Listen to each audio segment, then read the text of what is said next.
Hello दोस्तों, क्या हाल है। आज तारीख 21 नवंबर 2024, दिन गुरुवार। आइए पहले 21 नवंबर के बारे में जान लेते हैं। इस दिन साल का आखिरी गुरु पुष्प नक्षत्र रहेगा। यह दिन गुरुवार को होगा और सूर्योदय से सूर्यास्त तक पुण्य नक्षत्र रहेगा, इसलिए इसे संपूर्ण कालीन गुरु पुष्प योग भी कहा जाता है। 21 नवंबर को राष्ट्रीय दर्शन दिवस भी है। यूनेस्को के इस दिन को स्थापित किया था। यह दिन आलोचनात्मक सोच, संवाद और चिंतन के महत्व पर प्रकाश डालता है। 19-21 नवंबर 2024 को संयुक्त राष्ट्रीय अंतरिक्ष कानून और नीति पर सम्मेलन भी होगा।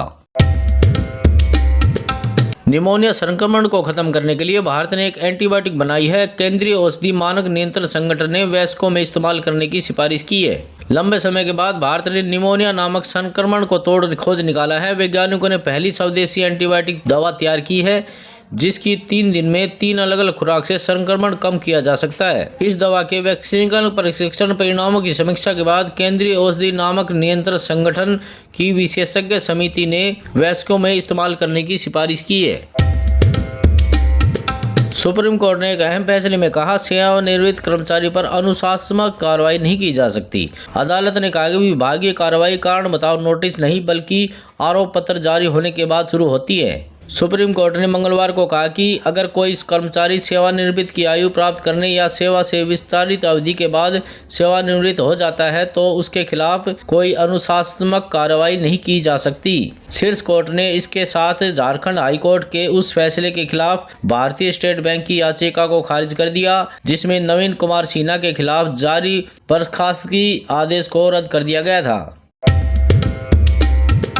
बैंक मैनेजर का मोबाइल हैक कर 9.80 लाख की ठगी में 5 आरोपी गिरफ्तार। ये है मामला। पुलिस ने उत्तर प्रदेश के आजमगढ़ व चंडीगढ़ के मनी माजरा से आरोपियों को गिरफ्तार किया है। इस तरह देश भर में 2243 लोगों से 8.31 करोड़ रुपए ठगे जा चुके हैं। 24,000 रुपये, 8 मोबाइल, 30 क्रेडिट कार्ड, 20 चेकबुक व 20 पासबुक बरामद किए गए हैं। सोनीपत में साइबर थाना पुलिस ने मैनेजर का मोबाइल हैक कर खाते से नकदी निकालने के मामले में पर्दाफाश करते हुए गिरोह के 5 सदस्यों को गिरफ्तार किया है। पुलिस ने आरोपियों को उत्तर प्रदेश के आजमगढ़ व चंडीगढ़ के मनी माजरा से गिरफ्तार किया है। पुलिस ने नकदी, mobile, credit card, chequebook, passbook बरामद की है। इस तरह देश में 2243 लोगों से 8.31 करोड़ रुपए ठगे जा चुके हैं।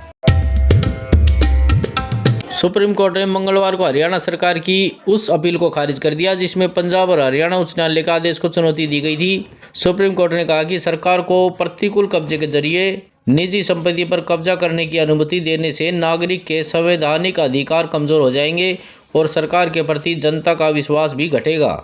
भूमि अधिग्रहण के एक मामले में सुप्रीम कोर्ट ने हरियाणा सरकार को अपील खारिज कर दी। शीर्ष अदालत ने कहा कि निजी संपत्ति हड़पने के लिए प्रतिकूल कब्जे की अनुमति देने में नागरिक के संवैधानिक अधिकारों का हनन होगा। सुप्रीम कोर्ट में जस्टिस विक्रम नाथ, न्यायमूर्ति PB बोराले की पीठ ने यह फैसला सुनाया। हरियाणा सरकार ने पंजाब और हरियाणा उच्च न्यायालय के आदेश को चुनौती दी थी। सुनवाई के दौरान सुप्रीम कोर्ट ने कहा कि अपीलकर्ताओं की दलीलों में कोई दम नहीं है। हाईकोर्ट का फैसला ठोस कानूनी सिद्धांतों और साक्ष्यों के सही समझ पर आधारित है।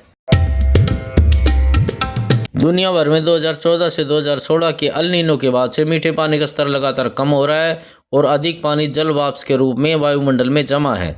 तापमान बढ़ने से सतह से वायुमंडल में पानी का वाष्पीकरण और वायुमंडल की जल धारण करने की क्षमता बढ़ जाती है, जिससे सूखे की स्थिति की आवृत्ति और तीव्रता बढ़ जाती है।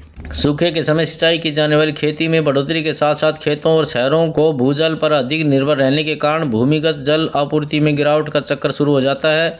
अब नासा और जर्मन उपग्रहों से प्राप्त अवलोकनों का उपयोग करते हुए वैज्ञानिकों की एक अंतर्राष्ट्रीय टीम को इस बात के सबूत मिले हैं कि मई 2014 से धरती पर ताज़ा और मीठे पानी की कुल मात्रा में अचानक गिरावट आई है और तब से यह कमी लगातार बनी हुई है। DMRC ने हाल ही के दिनों में यात्रियों के लिए कई डिजिटल प्लेटफॉर्म पर टिकट बुकिंग की सुविधा शुरू की है। इससे वे कभी भी कहीं भी अपनी यात्रा की योजना बना सकते हैं और स्टेशन पर लाइन में खड़े होने से बच सकते हैं। दिल्ली मेट्रो ने सोमवार को अपने ही रिकॉर्ड को तोड़ते हुए एक नया कीर्तिमान स्थापित किया। 18 नवंबर को दिल्ली मेट्रो में 78.67 लाख यात्रियों ने यात्रा की। प्रदूषण बढ़ने के लोगों ने मेट्रो पर सफर करना ही सही समझा। DMRC के प्रधान कार्यकारी निर्देशक अनुज दयाल के मुताबिक सोमवार 18 नवंबर के दिन मेट्रो के सभी रूट को मिलाकर कुल 78,67,017 यात्रियों ने मेट्रो में सफर किया।